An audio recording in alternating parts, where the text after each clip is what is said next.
That's cool. All right. So we're going to get into Gaussian and GaussView today. And to do that, we're going to go sort of back a ways to the first time we started sort of putting out the or drawing molecules and putting them in Cartesian coordinates and so on. Because I think if you understand how to do this by hand a little bit, we're not going to do any of the Gaussian calculations by hand, but the molecule building piece, if you can do that by hand, then you can really set yourself up to do some clever things with the software. If you're just using the point and click building that we'll do today, you're going to miss out on some of the nice ways to build your molecule. Like let's say you wanted to scan the dihedral angle for something. Trying to do that in the Cartesian coordinates is just impossible. And so you'll see why today. So let's look at building molecules through history. Okay, so this is the Cartesian coordinates. We're going to build water, okay? And so that's easy to sort of put the C2 axis of this water molecule along the Z axis. So go back to your symmetry. This is a C2 axis. That's the highest order rotation axis in this molecule. By definition, we give that the Z axis. Now, when I say by definition, we've created character tables based upon these decisions. And so in the character table, the Z axis is the C2 axis. And that defines the Z and X and Y coordinates. So using that convention, we want to follow the convention for the character tables so that if we assign a particular axis, it'll be compatible with those character tables. Now that's mostly taught in my spectroscopy course, so we're not going to go down that rabbit trail very far, but I'm just going to say that's why we put the Z axis on that rotation axis for the molecule. Okay, now this is a planar molecule, so all of the X values will be 0. So that's pretty easy. We're just going to say 0 and 0. See, they're all in the ZY plane. So the real question are these last 4 spots. Where do we put the hydrogens? Okay, so we're going to set the bond length ROH to 0.95, but we can't put that in here anywhere because these hydrogens are diagonal down in the Z and Y coordinates. And so we got to do a little trigonometry, and then we've got to figure out the projections. Now, do you remember what the projections are? So you got this vector going off in this direction diagonally. And so the projection on the y-axis here and the projection on the x-axis here are trigonometric functions, okay? And so what is this angle? Well, this angle right here we call AHOH. And so then this angle here is AHOH over 2. Okay. Now, if that angle is 0, if we call this R, that angle is 0, then the hypotenuse of this triangle here has gotten, gone all the way down to where it essentially matches this distance. Okay, and so what R goes to the Z projection as this angle goes to 0. So that's the way a cosine function behaves, right? A cosine angle of 0 is equal to 1. And so we want that cosine piece of when it equals 1 to be multiplied by the bond length, because this bond length ROH, as this angle AHOH over 2 goes down to 0, then we want that piece, that projection piece, to go over 1 times ROH. And so that's what we're talking about. The ZH2 is also equal to ZH3. And that's the Z coordinate for oxygen minus this bond length times the cosine. And I was just trying to say that Z projection is the cosine of that angle. Okay. And it's AHOH over 2, so that's the angle in degrees. And then we want to get out of degrees and into radians. And so we multiply by pi over 180. And so then that's going to get us into radians. Then the cosine will behave correctly. And so that's going to be our Z component. So can somebody calculate that? So this piece right here, AHOH, is 104.52. So divide that by 2, multiply by pi, divide by 180, take the cosine, and then multiply by this bond length here. and then change the sign, and that will be our Z value for H's, for our H's.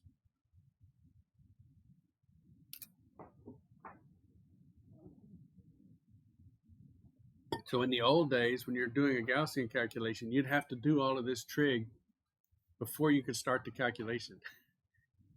And you would put in these values into the software and then say run the calculation and optimize everything. Does anybody have a result for me? So after we get the cosine of that piece, then multiply by ROH, 0.9572. And again, we can do this to 2 decimal places. It's okay. And then change the sign. Okay, and then we would change the sign. So it's minus 0.4. 0.9? Yeah. So we got two different things, 0.5 and 0.9. So we need a third. Someone break the tie. 0.9, 0.9. Okay. But this doesn't seem right. I mean, this.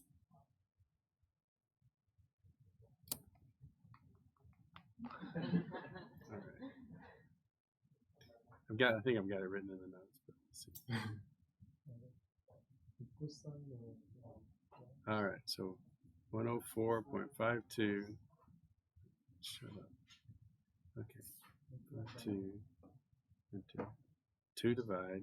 Okay. Pi times and 180 divide. All right. So I got 0.91. I'm going to take the cosine of that. Okay. 0.99. Yeah. Well. 0.5 is 5.67. Okay. 0.558. Okay. 5.8. That's good enough. All right. So then that's the same for H3. Okay. All right. So then what's this Y projection as the angle goes to 0? You know, if the angle is 90 degrees, then Y projection goes to 1.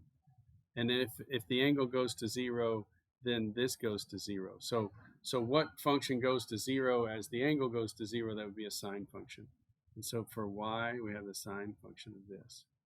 And so again, the angle over 2 times pi over 180.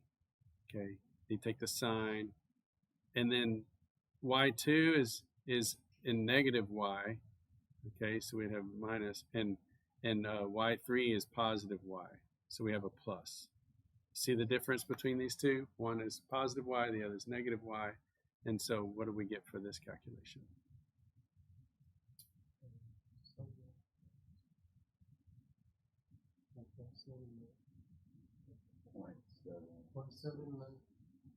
.79? Okay. And the other one is plus 0.79. Okay, so that's really the main point. We do some trig, we get the x, y, z coordinates, we've built water. Okay, but do you see the problem? Where in this table is the bond length? It's buried. It's buried with sines and cosines and all of that stuff. It's not convenient. Does everybody agree? This was not convenient. Where's the bond angle? Also buried. So working in Cartesian coordinates is a pain.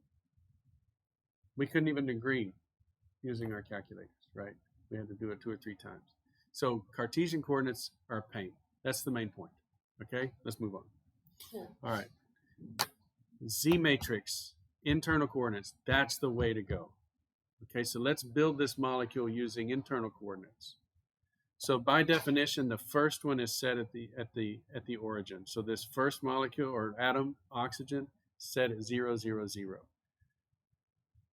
So we still have 3 numbers to define every atom. Okay, so think about that. Every atom has to have 3 numbers, just like the previous one. Every atom has 3 numbers to define it, because there's 3 degrees of freedom for every atom. Remember 3n minus 6 vibrations. What's the 6? The 6 is 3 translations and 3 rotations. So 3n total motions for the molecule. Okay. Another way to say that is every atom has to have 3 coordinates. So the first atom has 3 coordinates, 0, 0, 0. The second atom defines the x-axis in this case. In your notes, I think I had a copy-paste error. Does this say x-axis or z-axis? Yeah, so it defines the x-axis. What does that mean in terms of the y and the z? So if this hydrogen is along the x-axis, what is its coordinate for y and z, right? So it's whatever the x-coordinate is, comma 0, comma 0, right? So that's unspoken, but y and z are both 0. We still have 3 numbers defining this hydrogen. It just looks like they're missing, right?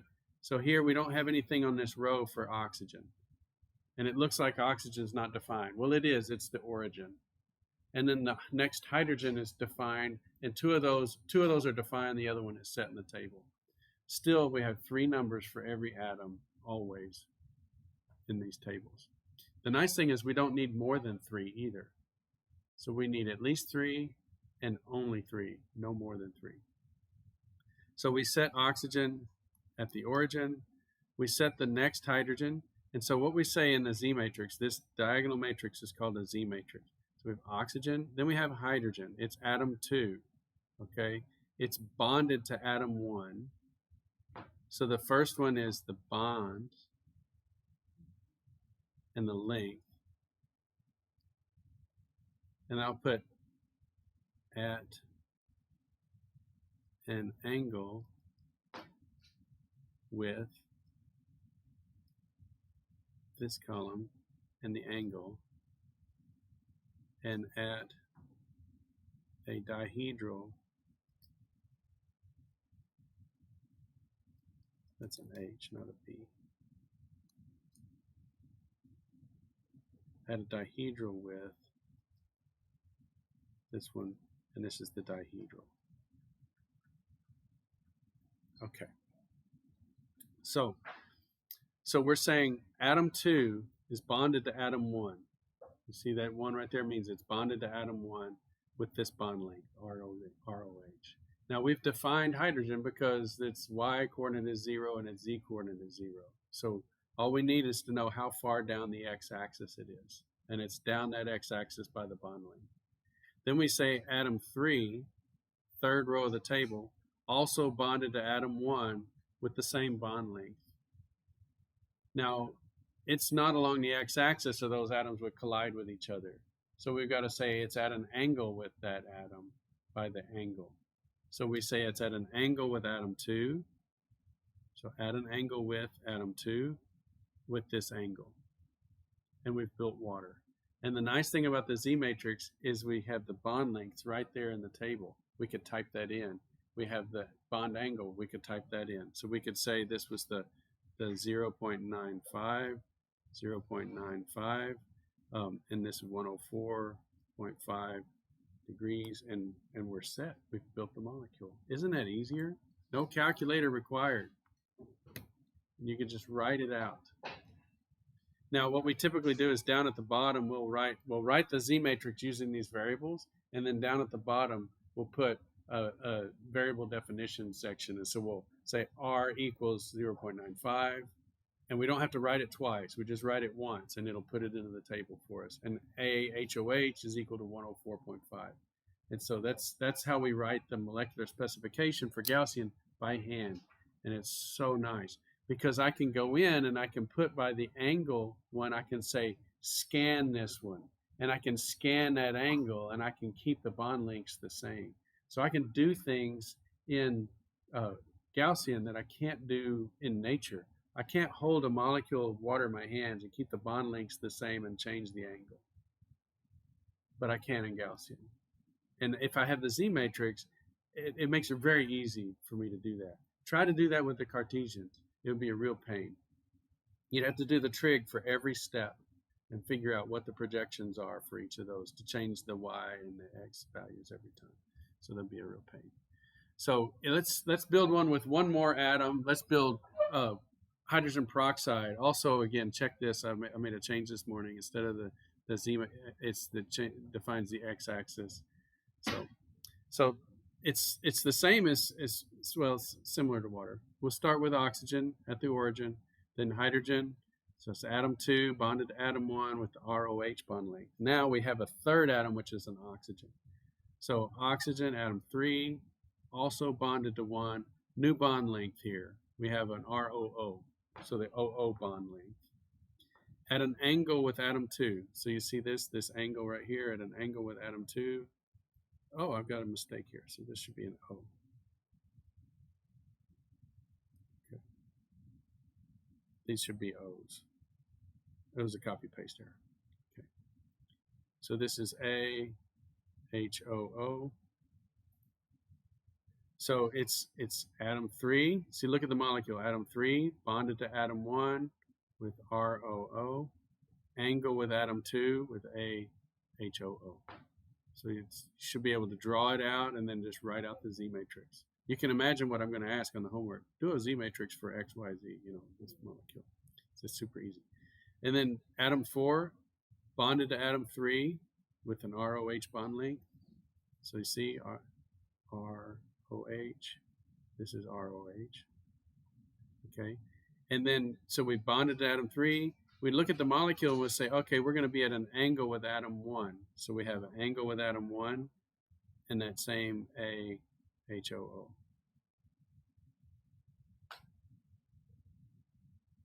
Now the dihedral. Okay, this is the thing that confuses people the most. So I'm looking at this. I've got H4 bonded to 3 at angle with 1. And then I'm going to refer all the way to 2, atom 2, with this dihedral. So let's take a piece of paper. If you have a piece of scratch paper, get it out. Okay. I'll use our roster. Okay.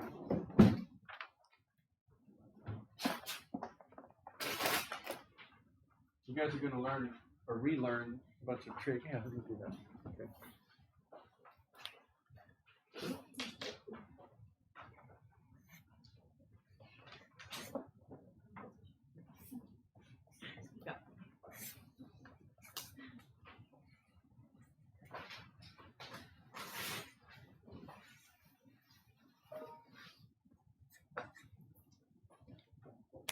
Okay, does everybody agree that this matches what we have, on our screen, right? With the angles. Okay, the dihedral angle. First of all, let's go back to our geometry days. Elementary, maybe middle school geometry. How many points do you need to define a plane? Okay, let's start. Do you have a point in space? How about defining a line? How many points do you need to define a line? 2. Okay. If I have a third point not on that line, I've got a plane. Got it? Okay. 3 points, not nonlinear, not collinear, define a plane. And these 3 points define a plane. And the plane shares an axis right here down the middle. This is a dihedral angle.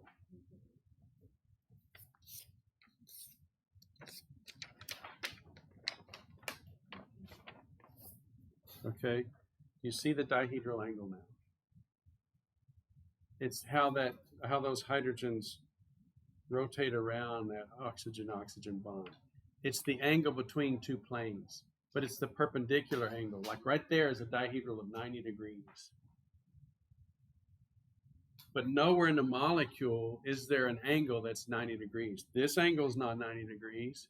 This angle is not 90 degrees. It's the dihedral angle that's 90 degrees. And that's the perpendicular angle between 2 planes. That's the concept that people have difficulty with. So I want to make sure you don't have a difficulty with the way we define dihedrals. It's the angle between the 2 planes. And it could be like 120, it could be 180, it could be 0. It could be any one of those angles. And all you're doing is you're rotating that second hydrogen around that OO axis. Okay, so that's the dihedral. That's what we're defining here in this third thing. Now look at this 4th atom. It's got 3 numbers that define it in space. You see that? So instead of the 3 Cartesian coordinates, it's got 2 bond length, it's got a bond angle with some other atom, and it's got a dihedral with some other atom. And if we add a 5th atom that was bonded to something, all we would need is a length, an angle, and a dihedral. So we can go now for the rest of the molecule. We could build DNA this way. I wouldn't want to do it, but we could. Okay, every atom is bonded to something, an angle with something else, and a dihedral with something else. You're going to build a methyl group. Okay, you got this hydrogen defined with respect to my arm, and then this one, same bond length, same angle to my arm, different dihedral from this one. Dihedral around 120. This one, same bond length, same angle to my arm, negative dihedral. And then I have a symmetric methyl group. Very easy to do things like that. The dihedrals allow us to make symmetric molecules. 120 degrees, it's around a circle, right? It's a threefold symmetry. 120 this way, minus 120 that way. And we've made a methyl group. Okay, so that's very simple to build these things in using the Z-matrices. So let's, this is the GaussView builder. We're going to play around with it, but anyway, these are just the parts. Here's your tools window. Here's your molecular building window. Okay, you can select any atom on the periodic table, and like in this case, we select carbon. We have different types of carbon, right? We can pick the, the sp3, sp2, sp, just a carbon atom. If the atom type allows like more things, like maybe a trigonal pyramid or an octahedral, then you'll get those options. Carbon doesn't have any molecules where it forms an octahedral complex, and so it's not an option on here. So if we're building in GaussView, here we've got the water molecule. If you just take oxygen, select it this way, this is the particular hybridization we want for oxygen, and click on it. Notice, just like we had in our earlier system, oxygen's at the origin, hydrogen defines the x-axis, and it puts this one off at an angle. If we have that same oxygen and we click this hydrogen, it will turn into an oxygen and make hydrogen peroxide. And so that's how I made this molecule. So this matches what we have. Now here's the Z-matrix. You can do this in GaussView. It's called the atom list editor. Yeah, have you found it before? No. Okay, so you're just happy. Okay, so you can see if you go to Tools and select the Atom List menu item, this pops up. And you have all of these different options. You have the Z-matrix, you have the coordinates, straight up Cartesian coordinates. You have other kinds of things that you can set up. Notice it's a little different. You have the bonded width, angle width, and dihedral width all together here. And you have the bond, angle, and dihedral separately. I don't know why they did that, but that's what they did. So they've got all their little atom tags over here. So the hydrogen bonded to atom 1, oxygen bonded to atom 1 with angle with atom 2, and then this hydrogen bonded to atom 3, angle with atom 1, dihedral with atom 2. Same thing we have earlier in the notes. And here's your numbers. So here's the oxygen-oxygen bond length. Here's the oxygen-hydrogen bond length, oxygen-hydrogen bond length. Here's the angles in the molecule, and here's the dihedral. Pretty straightforward. Do you feel like you understand the Z-matrix? Okay. You can also, if you notice here, I've got hydrogen, oxygen, I've got the atom numbers listed. And so if you were to right-click this blue panel, you'd get this option. If you go to View, you can turn on Labels, and that gives you the 1s, 2s, 3s, the atom numbers. And if you turn on Symbols, that turns on oxygen, hydrogen, chlorine, etc. And then if you turn on the Cartesian axes, it'll show you the X, Y, and Z. If you want to change the background color or whatever, just click on Display Format, and you'll get, the other options that you have. Now, not everything's so easy to build. Sometimes we have these complicated structures like rings, and so GaussView gives us this rings menu item. So you click here, and you get all these options for rings. This is really handy if you're building something complicated like a chair version of cyclohexane or whatever. It's kind of a pain to build by hand, or some of these crazy things down here, these fused rings. Then we also have R groups. So this third little menu item, you click that, and you have a bunch of R groups that you can throw on the molecule, nitros and so on. And so let's learn by doing. I'm going to fire up GaussView. I have a question Yeah. about the project. The project has to do with Gaussian via Yes. GaussView, right? Mm-hmm. So we get to choose a molecule. Do you give us a list of molecules we choose from, or Yeah, for the Z matrix piece, yeah, for sure. I would give you some criteria for the molecules, okay. right? Like I would really like for y'all to do more than just the regular, um, optimize and frequency calculation. Like I'd like for you to do, say, scan a dihedral, or produce a electrostatic potential energy map where you could see the electrostatic potential around the molecule and find the positive and negative portions of the molecule. So I want you guys to have the freedom to choose the molecule, but I don't want you to choose a really big molecule because it'll take forever to do the calculation. So there's going to be some limitations on the molecules that you choose. Now, when I say present your project, we're going to have a class day where everybody has 2 minutes. Say, here's the molecule I'm doing. Here's the calculation that I'm going to perform. Here's the angle I'm going to scan, or whatever. Here's the potential energy surface that I'm going to produce, or the molecular orbitals that I'm going to produce. And so I want there to be some freedom for you to do the type of calculation you want to do of those three, and have some curiosity built in. That'll make the assignment much more interesting to you. But they've got to be pretty short because the presentation day, we're going to present our results over a couple of days, and I think you're only going to have like 8 minutes or so to present your results. So, and then you only got a week or so to get the calculations done. So if it's a really big molecule, you're not going to be able to finish. So I don't want that to happen. So say that I choose acetone or something. Yeah. I do the op free. That Yeah. would only take about maybe a day. Yeah. Or past experiences. Yeah, for sure. It doesn't crash or whatever. Yeah. Right. And then the second portion of it, you just want us to pick something like a specific atom on it to scan. Yeah. So for acetone, I don't know what. Just pick it.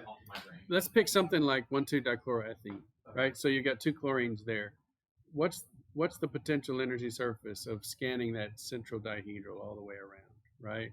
So those chlorines bump across each other, and then they bump across the hydrogens, and so you're going to have an interesting potential energy surface. Okay. And it's just one dihedral to scan. So you scan that thing around. You really only have to do it 180 degrees because symmetry would say it's the same on the other side. So you can save some time there. And so you'll just produce all of those different angles and their energies. And then you plot that in Excel and show your results when you do your project.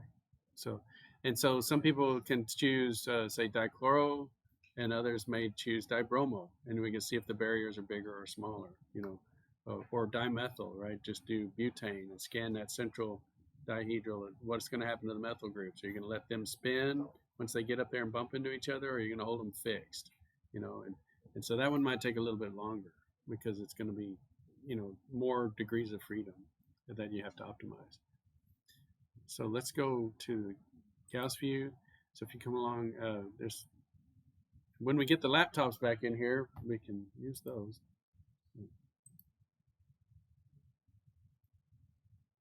But Gaussian and GaussView are on those computers in 321. So you can go in there and you can do your assignment in that space. Okay, so here's our builder window. Here's our tools window. And like I said, you can come in here and click. Let me just make sure this is capturing it. Let's see. Okay.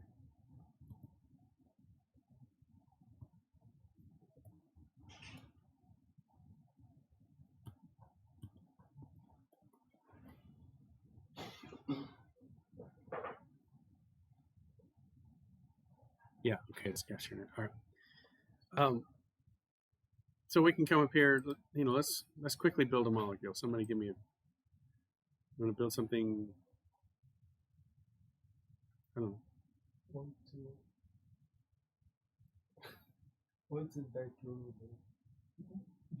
Benzene? Okay, so benzene. Let's do benzene. We got a ring up here. Here's benzene. All right. And then we want to do the chlorines, ortho or 1, 2, yeah. So then we come up here, we click chlorine. We got all these different kinds of chlorines. We're going to pick that one, right? And we're going to stick it right there on those hydrogens. So you just click those hydrogens and you turn them into the chlorines. Now, how to move the molecule around. I don't like that it's up there in the corner. And so on the mouse, I'm going to push and hold. This is a button on a lot of mouses, okay, mouses. I'm going to push this down and drag it, and I can translate the molecule around. So I'm dragging with the middle button. I could also, there's some like shift drag, yeah, shift left key. So this is on the video. Shift left mouse button will translate it around. If I don't use shift, then it rotates the molecule. Okay, so that's kind of a pain, but maybe I want to do that. Maybe, you know, I want to get it right. Let's do it like this. So looks like water to me. Looks like water, your P chemist. Okay. And then there's also, if I roll the mouse wheel, I can zoom.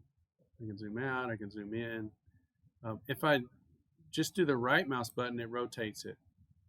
So that's kind of cool. And if I move up and down, it's like, add some music. Yeah, dook, dook, dook, dook, dook.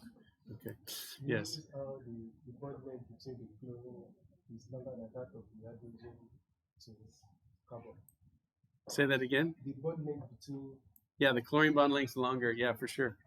And let's say I wanted to make this really interesting. I'm going to go and I'm going to change it, and we're going to just change it to a nitrogen. Change that atom, and I'm going to click here. And I don't want that hydrogen there, so I'm making like a pyridine. So I come up here, there's a thing that says delete atom. Now, I don't know what all these little pictures mean. You know, typically, if you're brand new to the software, you're looking at those things, you hover over them. So I've got that mouse hovered over it, and look right here. There's a little tooltip down here. It says that's the one for delete atom. Okay, so I'm going to click that, and I'm going to come over here and delete that guy. All right, so now we got a pyridine, 2 chlorines on it. Okay, and so that we've built a molecule. Okay. Should I add anything else on here? Let's put an R group. Let's go up here and find something strange. How would you want to put a bicycle on it? Oh, okay, so that's kind of a pain.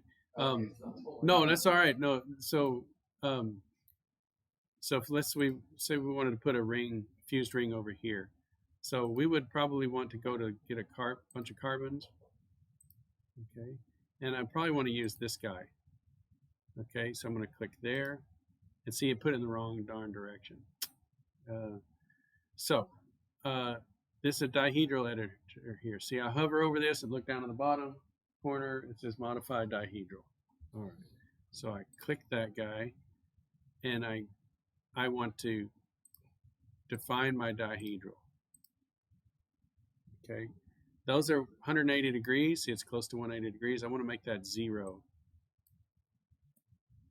Okay, it moved both groups, but what?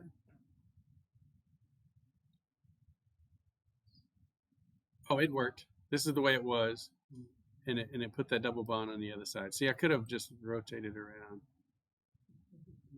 Now it's rotating both of them. I could probably say, so atom 4, I want it to stay put, fixed, yeah, and then I can. Oh, well, it did exactly the opposite of what I thought it would do. Oh, that's atom 1. I just can't see.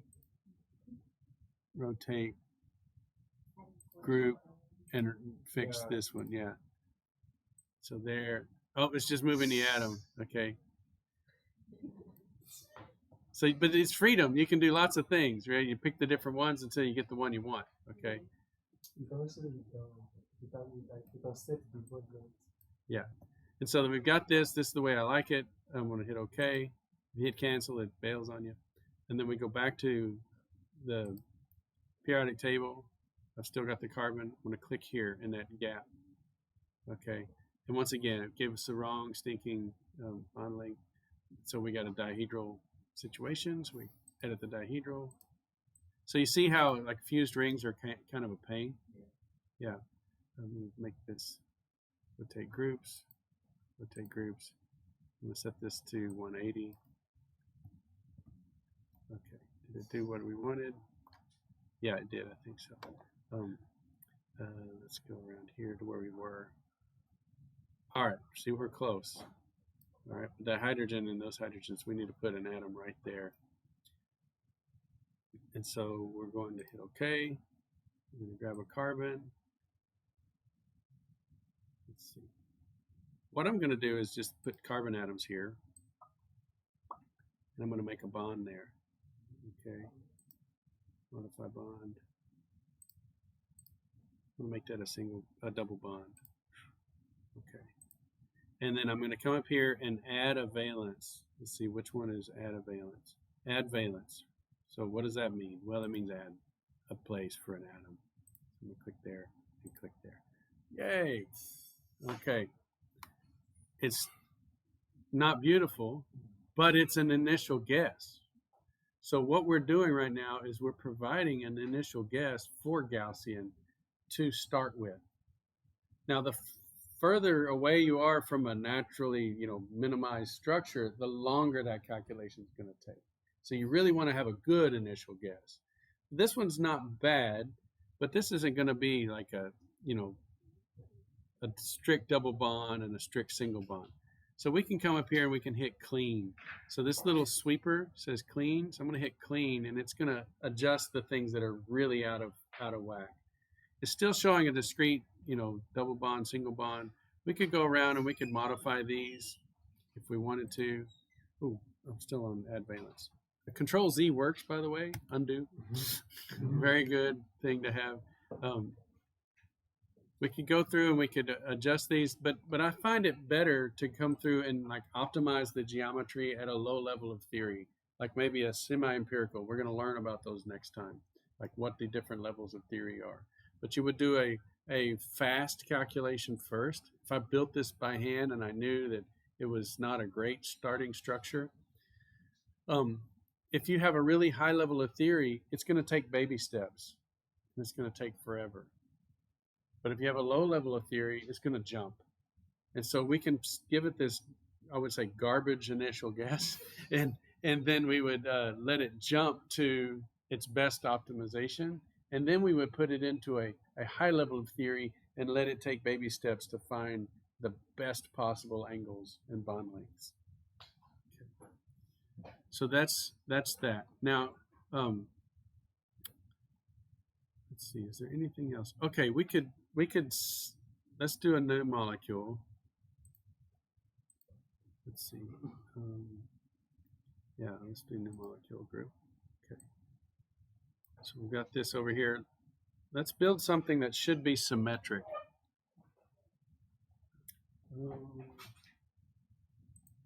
So let's take let's do sulfur hexafluoride. Okay. So we have sulfur, and then we're going to put some fluorines on there. Okay.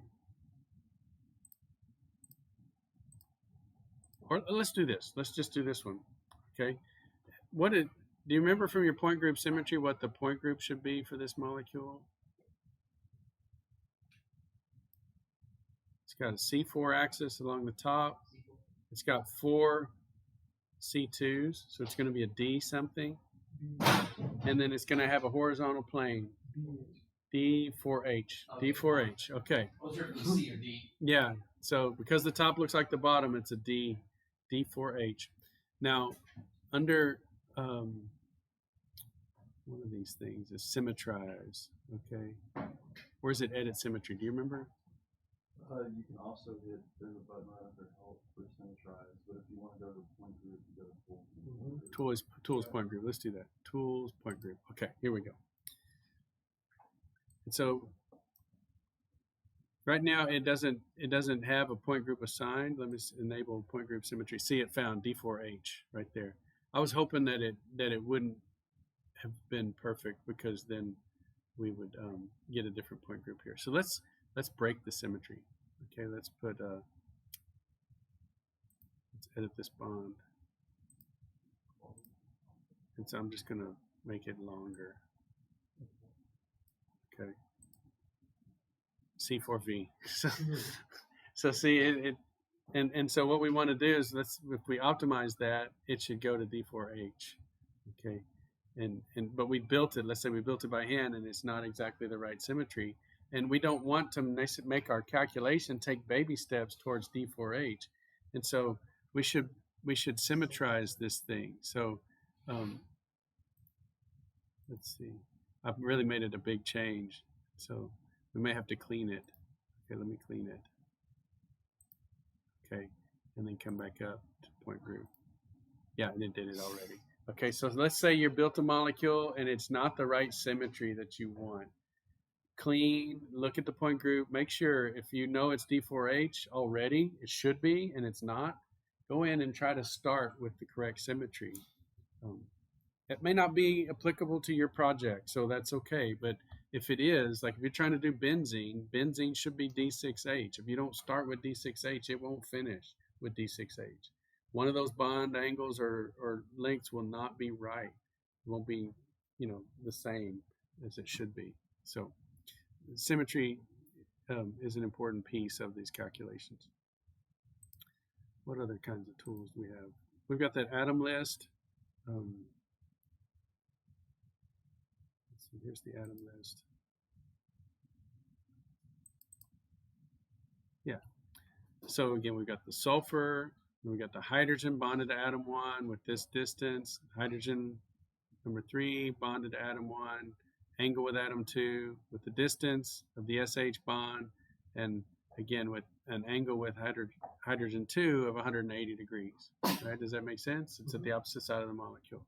So we can look at these this Z matrix now that we know how a Z matrix is made, and we can understand it. Right?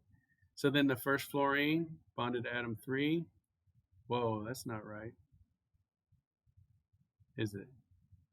Why does it have the fluorine bonded to atom 3? Isn't that weird?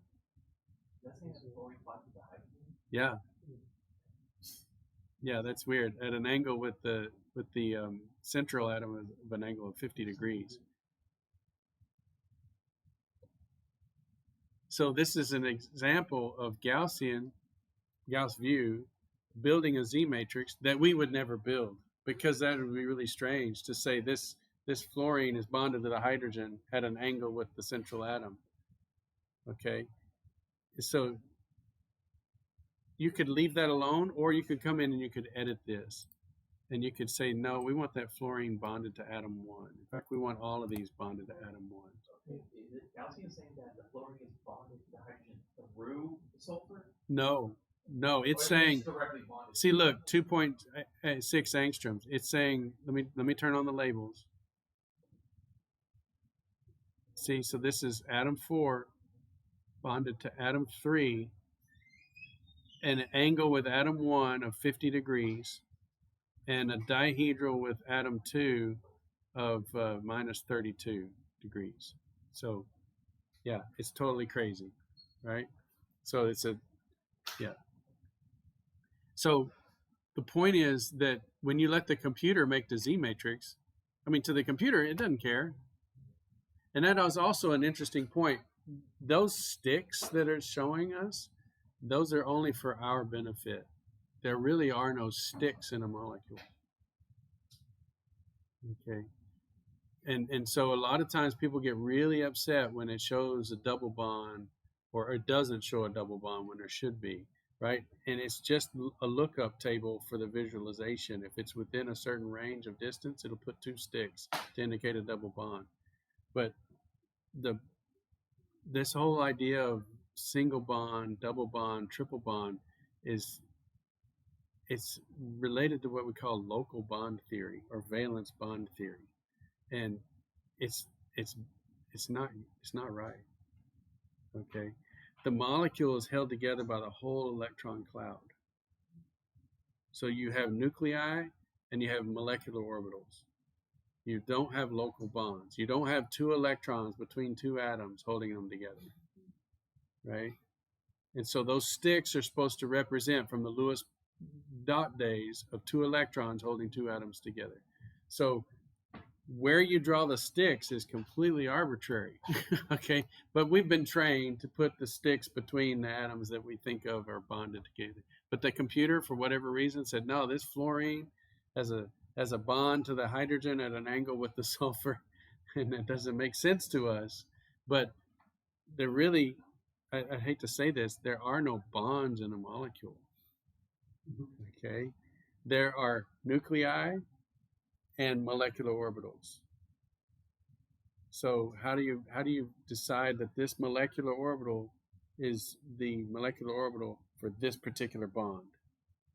Okay, you can only do that in certain situations, like a pi bond, where clearly we're sharing two pz orbitals and the electrons are right there. So there are some discrete situations where we can say, yes, that is a double bond, but the sigma bond, that's a molecular orbital.